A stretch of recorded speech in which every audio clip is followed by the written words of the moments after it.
La rade de Brest va accueillir le championnat de France d'aviron de mer, donc le 26 et 27 mai.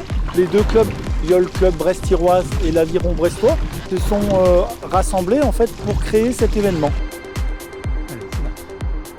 Le parcours, en fait, on l'a travaillé puisque c'est notre terrain de jeu, donc dans la rade de Brest. Donc c'est intéressant parce qu'en fait, on a trois points de vue.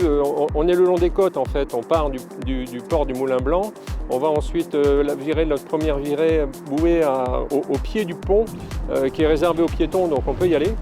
Et ensuite, on a un bord sur Keraliou, donc au sud, donc le long de la Pressée de Plougastel, donc on pourra voir effectivement beaucoup de choses. Et l'arrivée devant le polder où en fait on aura le village exposant et le village de restauration.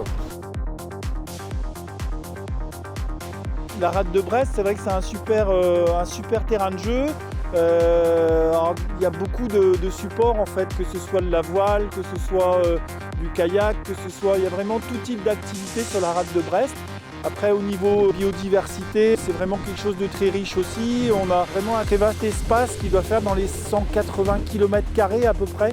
Donc voilà, très grand terrain de jeu. La rade de Brest est un site relativement technique, puisqu'en fait c'est une mer fermée.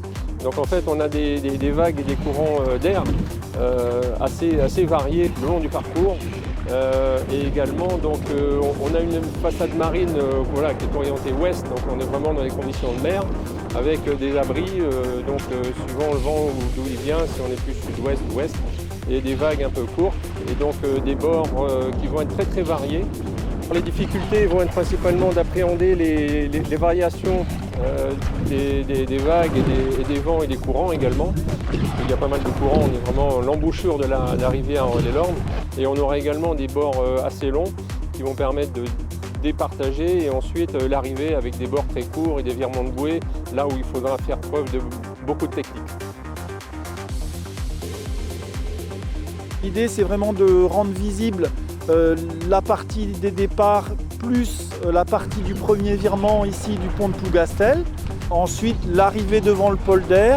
Après, on va mettre un peu le paquet aussi sur les moyens, caméra à terre, caméra embarquée, drone, avec des moniteurs sous les barnums. Comme ça, les gens pourront, tout en mangeant une crêpe ou en buvant un coup de cidre, une bière, regarder les courses.